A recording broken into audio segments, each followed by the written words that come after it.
예수님께서 만약에 12명의 청년을 데리고 제자반 교육을 하셨다고 한다면 그 제자반 교육의 중간고사 정도의 질문은 아마 이것일 것입니다. 너희는 나를 누구라 하느냐? 이 질문이 아마 중간고사쯤 이르는 질문일 것입니다. 이 질문이 중간고사였다면 기말고사에 이르는 질문, 기말고사 정도 되는 마지막 질문은 아마도 오늘 설교의 내용일 것입니다. 오늘 설교 제목을 한번 같이 따라해 주실까요? 내가 나를 사랑하느냐. 예수님께서는 3년이 넘는 제자반의 교육을 마치시고 나서 이제 제자들을 떠나야 하는 시간이 되었습니다. 그리고 남겨진 제자들은 이제 예수님의 사역을 계승해야 하는 자리에 서 있습니다. 어떤 면에서는 예수님보다 더 큰 일을 해야 한다는 신비로운 자리에 놓여 있습니다. 그래서 예수를 어떻게 따라갈 것인가? 그래서 이 남겨진 삶을 어떻게 살아낼 것인가? 이 질문은 오늘 본문을 이해하는 중요한 열쇠가 됩니다. 함께 나눌 오늘 요한복음 21장의 내용은 전체 복음서 중 요한복음에만 유일하게 등장하는 장면입니다. 학자에 따라서는 이미 요한복음 20장에 마무리가 되어 요한복음이 20장으로 마무리가 되었기 때문에 21장에서 다시 이야기가 시작되는 건 어딘가 모르게 어색하다 말하기도 합니다. 왜 그렇게 이야기할까요? 20장 30절, 31절의 내용을 저희가 한번 같이 읽어볼까요? 화면 보시고 시작. 예수께서 제자들 앞에서 이 책에 기록되지 아니한 다른 표적도 많이 행하셨으나 오직 이것을 기록함은 너희로 예수께서 하나님의 아들 그리스도이심을 믿게 하려 함이요 또 너희로 믿고 그 이름을 힘입어 생명을 얻게 하려 함이니라. 아멘. 20장 끝 내용은 요한복음의 기록 목적을 보여주면서 책 전체를 마무리하는 것처럼 보입니다. 그런 면에서 21장으로 가서 다시 이야기가 시작되는 건 특별히 오늘 디베랴 호숫가에서의 이 이야기가 뜬금없이 시작되는 건 좀 이상하다 이야기하는 거죠. 그래서 21장의 내용을 가리켜 후대에 편집되었다, 첨가되었다라고 주장하기도 합니다. 그런 주장에도 불구하고 21장이 결론으로서 요한복음의 결론으로서 무게감을 갖는 이유가 있습니다.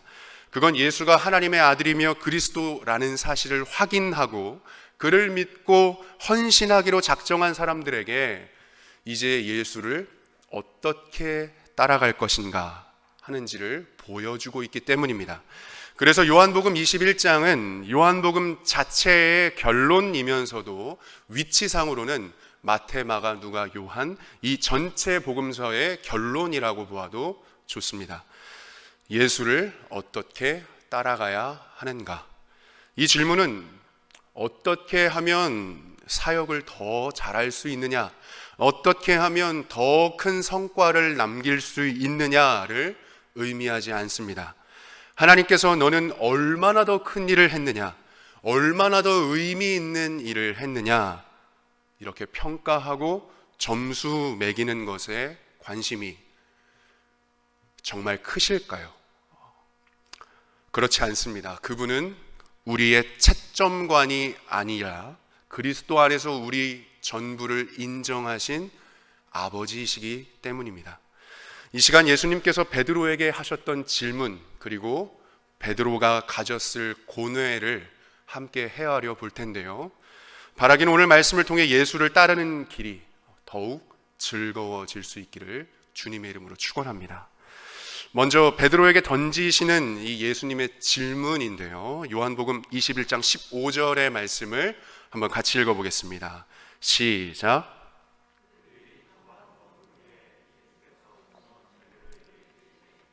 요한의 아들 시몬아, 내가 이 사람들보다 나를 더 사랑하느냐? 부활하신 예수님께서는 디베랴 호수에 있었던 제자들을 찾아가셨습니다. 여기에서 디베랴 호수라는 말은 갈릴리 호수라는 말과 같다고 보셔도 좋습니다. 제자들은 불과 얼마 전까지만 해도 예루살렘의 중심부에 있었죠. 그런데 이제는 주변부인 갈릴리 그 고향으로 돌아와 있는 상태입니다. 그 고향에서 고기를 잡고 있습니다. 그들의 심정이 어땠을까요? 아마도 지난 3년간 예수를 쫓아다녔던 의미를 찾지 못해 허망함 가운데 놓여 있지 않았을까 생각합니다. 고기 잡으러 나오기 전 그들은 어땠습니까? 요한복음 20장 19절을 보니 제자들이 유대인들을 두려워하여 모인 곳의 문을 꽉 닫고 있었다고 합니다. 그들을 사로잡고 있었던 감정, 어떤 무의미함, 무기력함, 두려움, 무서움, 복합적인 감정이었겠죠. 어떤 연예인이 슬럼프에 빠진 자기 자신의 감정을 이렇게 표현하더라고요. 내일이 궁금하지 않아요. 아마 제자들의 감정이 그랬을 것 같습니다. 내일이 궁금하지 않고 오늘 뭘 해야 할지 모르는 상황에서 뭐라도 해보는 느낌인 거죠. 예수님께서는 남은 삶의 의미를 찾지 못하고 고기나 잡고 있는 제자들을 찾아가 아침상을 차려주시고는 베드로에게 뜬금없이 이런 질문을 던지십니다. 시몬아, 내가 이 사람들보다 나를 더 사랑하느냐? 예수님께서 하신 이 질문에는 약간의 모호함이 있습니다. 어떤 모호함이냐면 이 사람들보다 나를 사랑하느냐라고 했을 때 그 비교 대상의 문제입니다. 내가 이 사람들보다 나를 사랑하느냐는 이 질문은 너는 이 사람들을 사랑하느냐 아니면 나를 사랑하느냐라고 묻는 질문일 수도 있고, 아니면 이 사람들이 나 예수를 사랑하는 것보다 너 베드로가 나를 사랑하는 그 사랑의 크기가, 마음의 크기가 더 크냐라고 물어보는 것일 수도 있습니다. 비교 대상의 문제, 사람이냐 아니면 마음의 크기냐 이겠죠. 물론 그 자리에는 베드로 말고도 6명의 제자들이 더 있었습니다. 그런데 이 내용을 헬라어 성경으로 보게 되면 그 모호함이 다른 방향으로 흘러갑니다.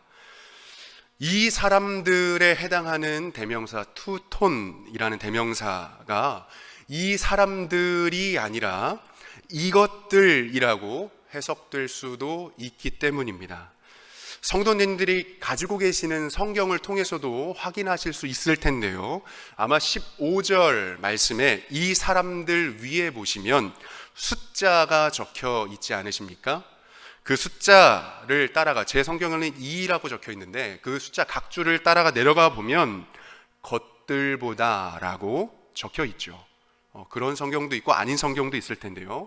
제가 가진 성경은 그렇습니다. 만약 이것이 이 사람들이 아니라 이것들이라고 한다면 무엇일까요? 아마도 베드로가 가지고 나갔던 배나 아니면 그가 잡아온 물고기들을 가리킬 것입니다. 성도님들의 생각은 어떠십니까? 이 사람들보다라고 하든 이것들보다라고 하든 둘 다 이론적으로는 말이 됩니다.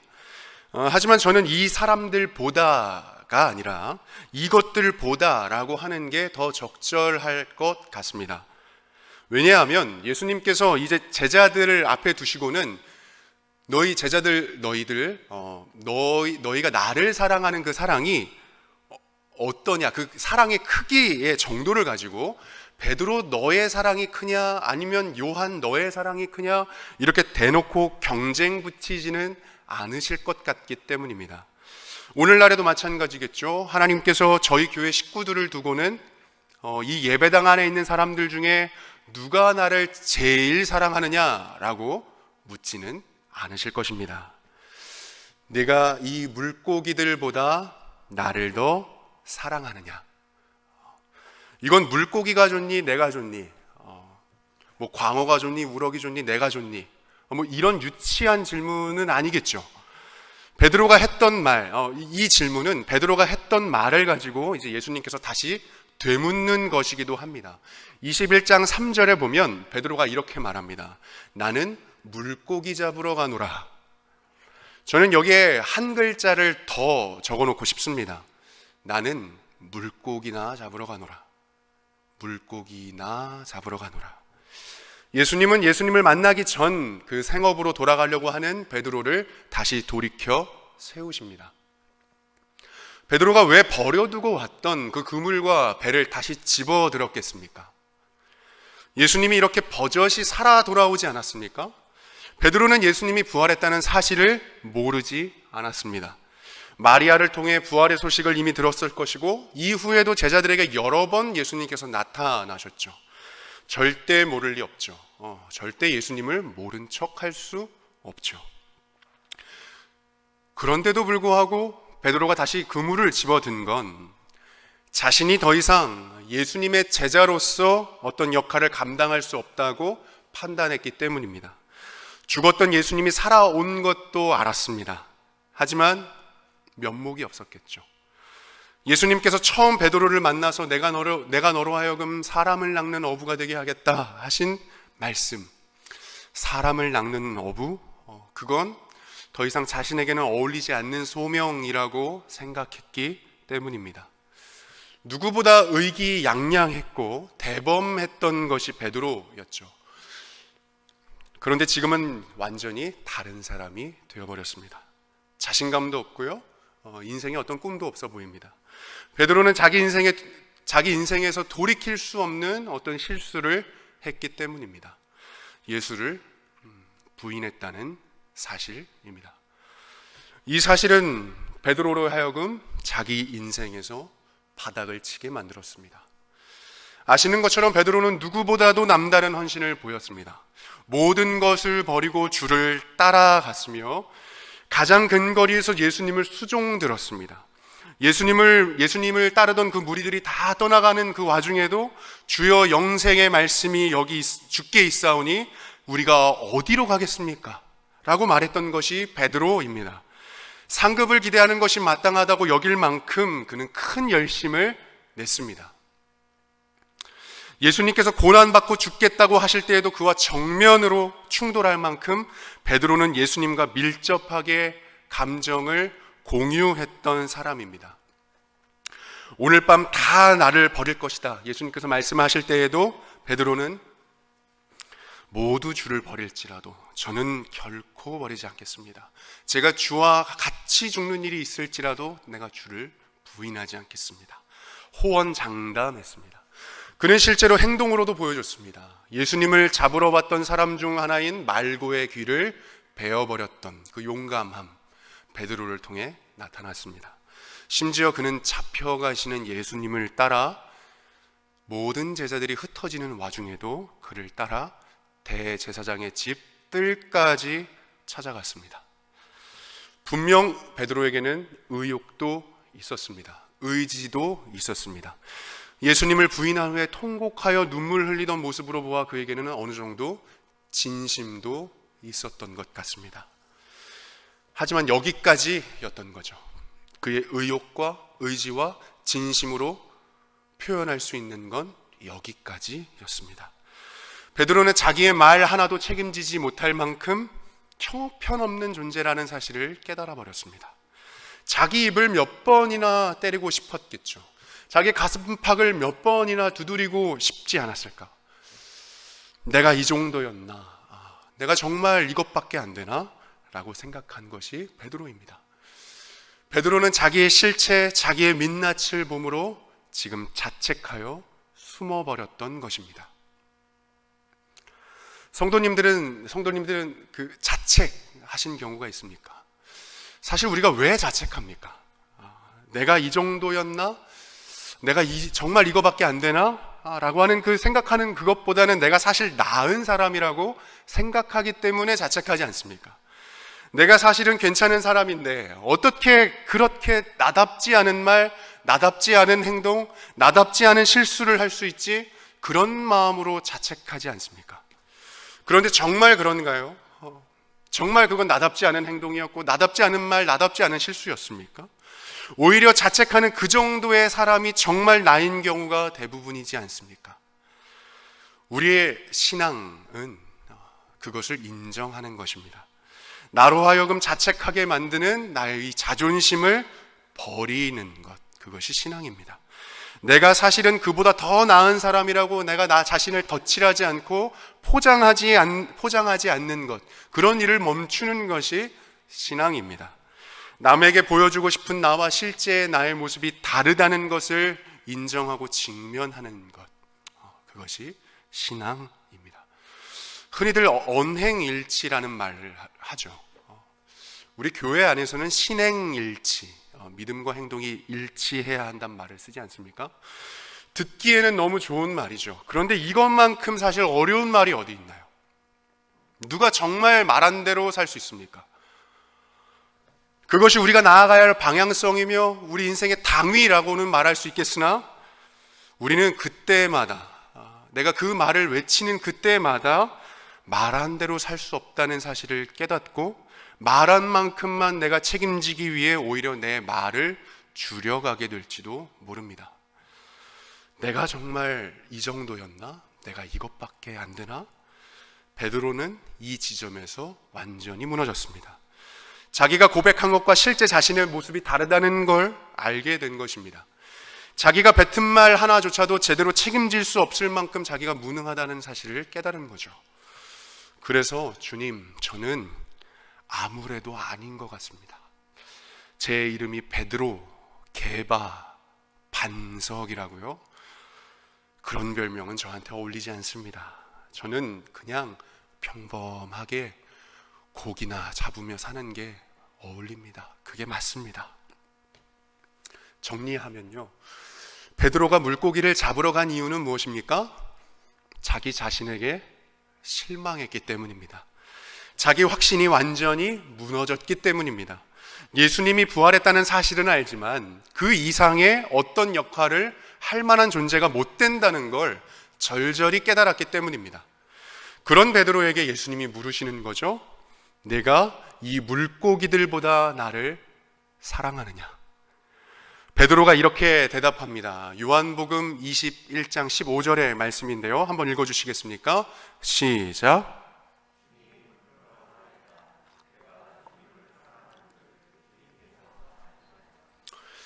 성도님들, 이 베드로의 대답에서 어떤 자신감, 자기를 신뢰하는 감정을 느끼실 수 있겠습니까? 예전처럼 다 주를 버릴지라도 저는 주를 사랑합니다. 예수님, 제가 얼마나 주님을 사랑하는지 아시죠? 이제는 진짜 사랑할 수 있습니다. 예전과 같은 그런 의기양양함이 느껴지십니까? 오히려 그 반대의 감정이 아닌가요? 주님, 제 수준이 어떤지 아시지 않습니까? 제 사랑이 어떤지 주님 아십니다. 주님이 훤히 아십니다. 내가 나를 아는 것보다 더 잘 아십니다. 아마도 베드로는 내가 나를 사랑하느냐는 예수님의 질문에 자기를 신뢰하며 자만했던 부끄러운 그 과거와 직면했을 것입니다. 사실 도망을 친 경력이 있었던 이 베드로에게 내가 나를 사랑하느냐라는 질문은 굉장히 부담스러운 질문이었겠죠. 예수님은 이 부담스러운 질문을 한 번으로 그치지 않으십니다. 3번이나 반복하십니다. 내가 나를 사랑하느냐? 베드로가 대답하죠. 네, 사랑합니다. 주님께서 아십니다. 다시 한번 물으시죠. 내가 나를 사랑하느냐? 네, 사랑합니다. 그런데 주님께서 아십니다. 왜 이렇게 반복하실까요? 베드로의 진심을 확인하고 싶어서? 너 또 예전처럼 배신하고 도망갈 거 아니니? 불신하는 마음에? 너 이제 정말 목숨 바쳐 나를 따를 각오가 되어 있니? 그 마음을 확인하고 싶어서 그렇게 반복하여 물으셨을까요? 그렇지 않을 것입니다. 베드로는 그 질문이 반복될 때마다 나는 모른다. 나는 저 예수라는 사람 모른다. 나는 맹세코 알지 못한다. 저주하면서까지 맹세했던, 예수를 부인했던 그 자기의 과거의 모습이 점점 더 크게 보였겠죠. 그래서 17절에 가보면 3번째 답변에 가서 베드로는 근심하여 고통스럽고 슬퍼하는 마음으로 대답했다라고 기록합니다. 예수님께서 질문을 통해 의도하시는 것은 바로 이것입니다. 베드로는 자만심과 당당함, 자기 확신으로 내어놓았던, 호언장담했던 모든 것들이 닭이 3번 울면 사라질 만큼 얼마나 보잘것 없던 것이었는지 깨달았습니다. 자신이 다른 사람보다 그 제자 그룹 안에서 다른 사람들보다 좀 더 낫다는 걸 증명하기 위해서 발버둥 쳤던 그 마음들, 이제는 사라졌습니다. 다만 겸손해졌습니다. 베드로는 자기 의욕과 결심만으로는 예수를 따라갈 수 없다는 사실을 알게 되었습니다. 오히려 자기 확신이나 자기 떵떵거림이나 알량한 자존심이나 호언장담하는 것들, 그 모든 것들은 주를 따르는 일에, 성도로 살아가는 일에 오히려 방해가 된다는 걸 깨달았겠죠. 물론 베드로에게 여전히 예수님을 향한 진심이 있었습니다. 하지만 그는 주를 향한 그 진심, 사랑한다는 그 진심마저도 자기 확신 위에 세우지 않습니다. 주님께서 아시오니, 주님께서 내 수준과 내 실력을 아시오니, 진심 담긴 이 말 한마디도 제대로 책임질 수 없을 만큼 변덕스럽고 못난 사람이라는 이 사실을 주님께서 아시오니, 자기를 증명하는 데 있어 철저하게 실패한 베드로는 어떤 면에서는 이제야 비로소, 이제야 진실로 주를 따를 수 있는 자리에 오게 된 것입니다. 21장 18절의 말씀 저희가 한번 같이 읽어볼까요? 내가 진실로, 시작.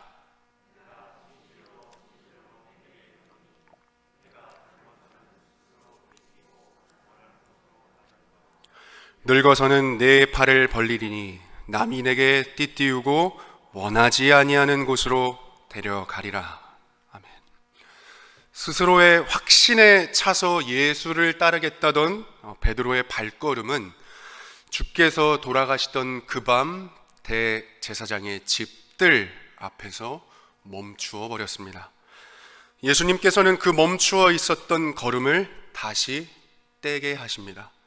자기 확신이 아니라 주님에 대한 확신으로, 내 인생을 내 스스로 자기 자신이 주도하겠다는 그 의지가 아니라 하나님께서 주도하시며 책임지신다는 그 하나님의 의지로 그 걸음을 떼게 하십니다. 그 누구도 자기의 의지나 자기의 결단 가지고는 결코 따라갈 수 없는 십자가의 길을 그것으로 걷게 하십니다. 새롭게 걸음을 떼기 시작한 베드로의 삶이 어땠습니까? 그는 더 이상 자기 확신을 근거 삼지 않았습니다. 대표적인 장면이 있죠. 사도행전으로 넘어가면 그 베드로 대사도인 베드로의 여러 유명한 장면들이 있습니다. 그 중에도 베드로가 성전 미문에서 만난 안진뱅이에게 했던 말이 떠오릅니다. 사도행전 3장 6절의 말씀 제가 읽어보면요, 베드로가 이르되 은과 금은 내게 없거니와 내게 있는 것을 내게 주노니 나사렛 예수 그리스도의 이름으로 일어나 걸으라. 베드로는 이 외에도 수많은 사람들을 주께로 회심시키며 심지어 성령을 속였던 아나니와 삽비라의 그 거짓된 행동도 만천하에 드러나게 했던 능력 있던 사도로 쓰임받았습니다. 물론 그렇다고 해서 베드로가 그런 대단한 모습을 보였다고 해서 그가 부활하신 예수를 만나고 제자로서 사도로서 복직하며 그 사역을 하는 가운데 그는 그렇게 완벽해졌구나, 그는 더 이상 흠잡을 것이 없는 사람이 되었구나 라고 말할 순 없습니다. 왜냐하면 성경은 베드로의 또 다른 실패의 장면을 기록하고 있기 때문입니다. 갈라디아서 2장 12절의 말씀인데요, 우리 성도님들께서 한번 같이 읽어주시죠. 시작. 야고보에게서 온 어떤 이들이 이르기 전에 게바가 이방인과 함께 먹다가 그들이 오매 그가 할례자들을 두려워하여 떠나 물러가매. 이 말씀은 이른바 안디옥 사건이라고 하죠. 베드로가 이방인과 식탁 교제를 하여 베드로가 유대인들을 두려워했기 때문이라고 기록합니다. 베드로, 그는 여전히 부족한 사람이었습니다. 베드로는 이 일로 바울에게 된통 혼이 납니다. 베드로는 어땠을까요? 그렇게 공개적으로 질책을 당하는 가운데 또 한 번 좌절하지 않았을까? 하나님이 아닌 사람 눈치를 봤다는 사실에 부끄러워하지 않았을까? 사도답지 않은 모습, 나답지 않은 그 모습에 다시 한번 자책하지 않았을까? 아마도 예전 예수님을 배반했던 베드로였다면 다시는 얼굴을 못 들고 사역을 접었을지도 모르겠습니다. 역시 나는 아니야 라고 생각했을지 모릅니다. 그런데 비록 저의 상상이지만 베드로는 더 이상 그렇지 않았을 것입니다. 안디옥 사건, 바울이 사람 눈치를 봤다고 질책당하는 이 있고 나서 베드로는 다시 자기의 자리로 돌아가 아주 오래전 예수님께서 그 아침에 자기에게 물어오셨던 질문, 네가 나를 사랑하느냐? 그리고 자기의 답변, 주님을 사랑합니다. 그런데 주님이 아십니다. 그 질문과 답변을 기억했을 것입니다. 네가 나를 사랑하느냐? 너의 인간적인 실패에도 불구하고, 너의 자존심이 뭉개지는 상황에도 불구하고 너는 다시 나를 의지해 일어설 수 있겠느냐? 오늘 말씀을 정리하겠습니다. 요한복음의 결론이자 모든 복음서의 결론이라고 할 수 있는 요한복음 21장의 오늘 내용은 우리를 항복시키는 장면에서 매듭짓습니다. 베드로의 모습은 예수를 하나님의 아들로 믿고 헌신하기로 작정한 사람들이 앞으로 어떻게 걸어가야 할지에 대한 그 삶의 모델이 되어줍니다. 자기 증명에 실패하고 자신에게 실망하여 자책하고 있는 베드로에게 예수님께서 찾아오셨습니다. 그리고 물으십니다. 네가 나를 사랑하느냐? 성도님들께서는 이 질문에 어떻게 대답하시겠습니까? 제가 주님을 얼마나 사랑하는지 아시지 않습니까? 제가 여기 있는 모든 사람들보다 내가 주님을 얼마나 사랑하는지 아시지 않습니까? 내가 얼마나 큰 열심을 가지고 있는지 아시지 않습니까? 이렇게 대답하시겠습니까? 아니면 베드로와 같이 주님, 제 수준과 실력을 아십니다. 변덕스럽고 못난 것이 저입니다. 하지만 주님을 사랑합니다. 주님을 사랑하고 싶습니다. 그게 지금까지 저의 진심입니다. 성경이 기록하지 않은 베드로의 인간적인 실수는 더 많을 것입니다. 하지만 그때마다 베드로는 아마도 이 질문, 이 답변으로 돌아갔을 것입니다. 네가 나를 사랑하느냐? 우리도 마찬가지입니다. 우리의 못남, 우리의 변덕스러움, 우리가 예수를 믿기 이전과 지금이 그리 크게 달라지지 않았을 것입니다. 그래서 좌절을 경험할 때가 있겠죠. 우리의 민낯이 드러나 다른 사람들을 깜짝깜짝 놀라게 하고 나도 소스라치듯 놀라게 만드는 그런 상황들을 만나게 될 때 나의 이 못남을 없는 척 덮어두고 회피할지, 아니면 있는 모습 그대로를 인정하고 직면할지. 우리는 그럴 때마다 우리는 이 질문과 이 대답에서부터 다시 시작해야 합니다. 네가 나를 사랑하느냐? 네, 주님, 제가 지금은 이렇습니다. 하지만 주님을 사랑합니다. 하나님이 이런 나까지도 얼마나 사랑하시는지 알았습니다. 나의 망가진 자존심, 나의 망가진 체면 훌훌 털고 주를 의지해 다시 일어나겠습니다. 이것이 우리의 고백이 되기를 바랍니다. 바라기는 하나님께서 우리의 변덕스러움, 우리의 못남에도 불구하고 우리를 통해 주의 나라를 이루어 가시겠다 하시는 그 뜻에 감사하며 주를 더욱 진실하게 사랑하는 만큼 우리도 더욱 정직하게 주 앞에 항복하는 우리의 모든 인생 되기를 주님의 이름으로 간절히 축원합니다. 기도하겠습니다. 하나님, 우리는 주님을 사랑할 수 없습니다. 하지만 주님을 사랑합니다. 하나님, 우리의 변덕스러움과 우리의 못남과 우리의 미련함을 아시면서도 우리를 통해 주의 일을 하시겠다 하시는, 우리 도저히 이해할 수 없는, 우리의 사람의 생각으로는 도저히 이해할 수 없는 그 하나님의 뜻에 순복합니다. 우리 이 땅에 살아가며 주를 진실하게 더욱 사랑할 수 있게 하시고 또 그만큼 정직하게 하나님 앞에 항복할 수 있는 우리의 인생이 되게 하여 주옵소서. 주를 향한 우리의 열심,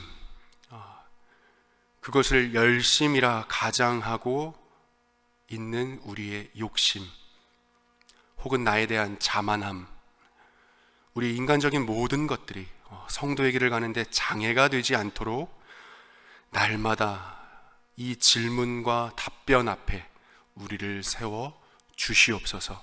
사랑의 주가 되시는 예수 그리스도 이름으로 기도합니다. 아멘.